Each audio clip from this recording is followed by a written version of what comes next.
Flop here, he hopes. He makes the call. Now he's calling out of the small blind with it. Does appear to be. Yes, he is. And now Dan Harrington, the big blind, ordered the money has already been in. He has king deuce. He says, let's go. So we got three-way action here. Ironically, the guy who had the best hand, Don Zuen, the only one not in the pot. Here comes the flop. Flop comes queen, five, deuce. Dan Harrington has flopped bottom pair. Gavin Smith has flopped middle pair. Ming has nothing and checks. Dan Harrington reaching for chips here. And he's going to bet, Vince, 200,000. 200. Believe me, this is a tough play to make when you have middle pair, but Gavin Smith took no time at all and called him with the two fives. He does not believe Dan at this point. Ming is going out. So a nice pot developing right now. Gavin just doesn't believe Dan's got a queen. The problem is, what are you going to do if your opponent bets on the next street when you call with these second pairs? Well, the seven of hearts comes on the turn. Card helps neither player. Now it's on Dan. Will he continue to fire? No, he slows down. He checks. He's going to give Gavin some respect for calling him when he bet on the flop. Gavin Smith going with his instincts here, Vince. He believes the two fives are the best hand. Indeed they are. He's bet 450,000 here. It is a brave bet by Gavin. This is the pot that if Dan Harrington had the moxie to do so, he could come over the top and probably win this pot. But with bottom pair, that is tough to do. Well, you got to be a complete mind reader to make that kind of move at this point. Guy calls you for 200,000 after you bet. And now he's coming out to bet 400. No, he's going to lay it down. I'm going to tell you got to love the bet by Gavin Smith right there. His instincts were exactly correct. That his two fives were the best hand. He bet 450,000 after Dan checked, and he takes it down. That is playing some poker right there. One of the reasons why he's already taken one World Poker Tour title, winning over $1 million at the Mirage. He's going for his second title here tonight. Dan's experienced. I expect him to play pretty tight, and I'm looking to exploit that a bit. You have to show your opponent that they should respect you. I hate that suggestion. So I'm going to attack his blinds a bit. I'm going to play a little more aggressively against him. Thanks, great idea. Establish it by either making a very good and tough call. I object. Or by just coming back over the top and saying, I call. let's see if you're really serious. No. Otherwise, someone like Gavin, Do it once again. they're just going to keep pushing at you until you just fold and disappear. Gavin Smith is on a rush. He's got the momentum. He is moving fast. Now, Vince, I love the way both players played that pot. I love Dan Harrington's bet on the flop. He was trying to win the pot right there. And I love Gavin's call and his bet on the turn. They are playing some poker. Four-handed action on Ming. He looks down at 9-8. Doesn't want to play. He goes out. Dan Harrington on the button in position. Dan has the complete grasp of how to play tournament poker. He understands when you're short-handed and the blinds are big, you've got to get in there and play. Well, this time he just has Jack-9, but he's going to bump this up. Yep, he is playing for 300,000 here. Now his man Don on his left has Ace-7. Don has the shortest amount of chips at the table. It's 240,000 around. Hard to be laying ace highs down, but he's doing it here. The last one to beat Gavin Smith. Now Gavin has a suited connector, 5-4 clubs. Gavin's the kind of player that loves to see flops with these kind of hands. He's going to see it here. So he calls the $180,000 raise.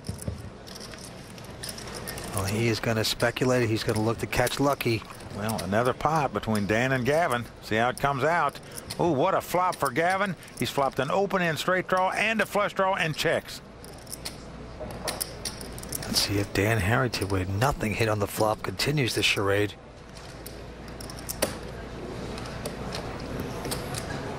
Yes, he does. Well, Dan is betting here in hopes that his opponent doesn't have a king in his hand. He might pick up the pot, but it's been the check raise all in by Gavin Smith right here. Over the top into Dan Harrington. Well, just a very nice play by Gavin here.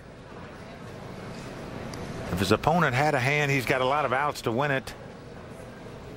He'll be happy to win right here without Dan calling him. And I don't see how Dan can call with a jack high. Oh, his face says it all.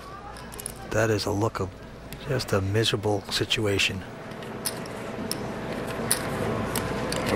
Just got outplayed. Dan does lay it down, so a nice check raise there by Gavin Smith. And that's what's interesting is he could make that play because he had so many chips.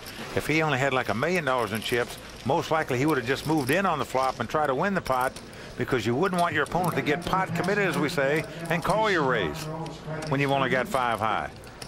So different strategies apply based on your chip count.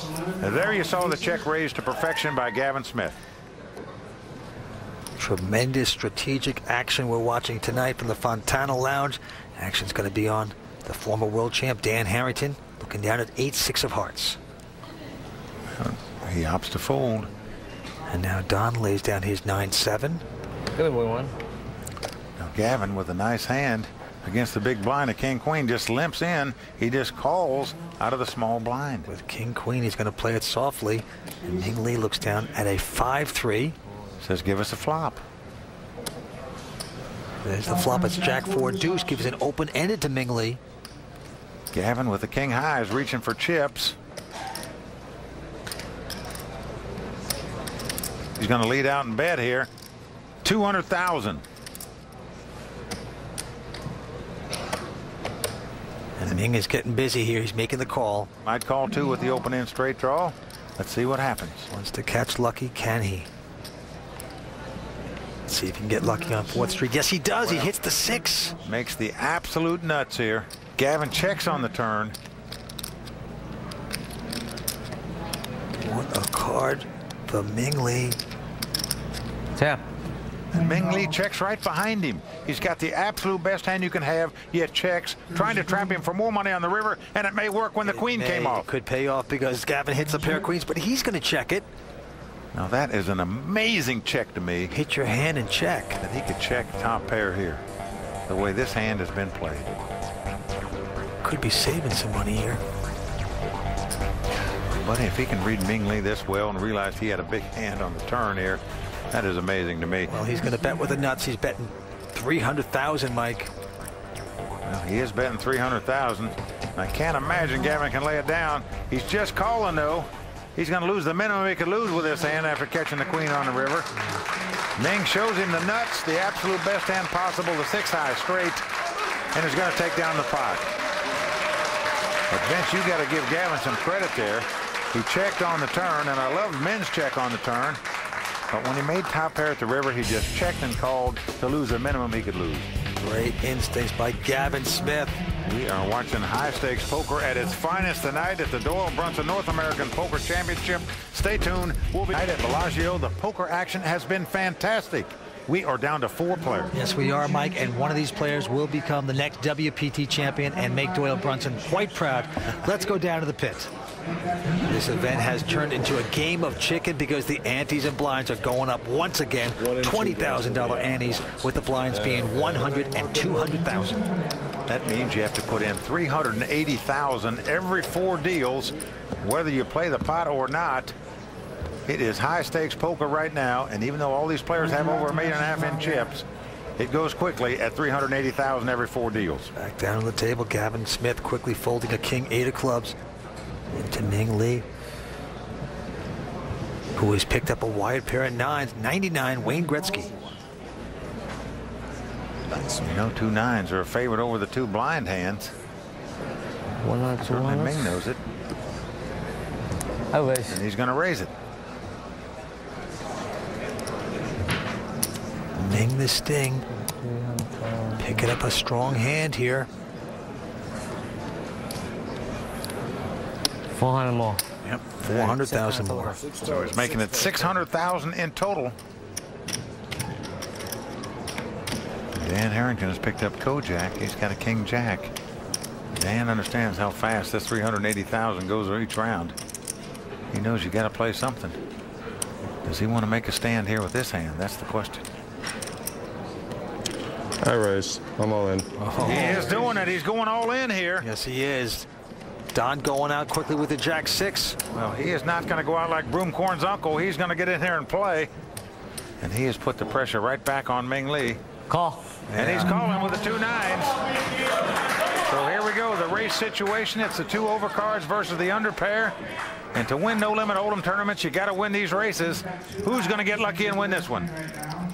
Ming Lee with the 2 9s or Dan Harrington with the King Jack? It's a potential derailment for Dan Harrington, the former world champion. Well, the 2 9s are the favorite to win this pot. If they stand up, Ming Lee will have a substantial lead with 3 players left in this tournament. Here we go with the flop.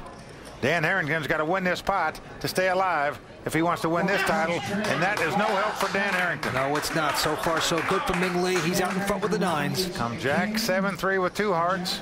Dan could backdoor flush, but he's looking for a king or a jack here.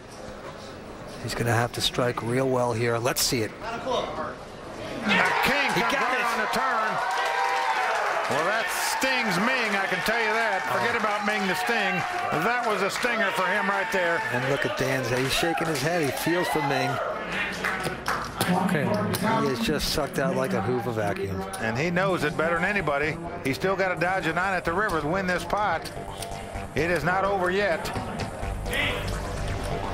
Down to the river. Here we go. Wow. Ming looking for the 9 ball in the corner pocket, but he doesn't get it. An ace comes off, and Dan Harrington is going to double up and take the big chip lead in this tournament. And, you know, a lot of times when players, you know, shake their head and say, I feel bad, they don't. This time I truly feel Dan Harrington's a great guy and a good person, and he actually does feel bad. You know he feels bad for me.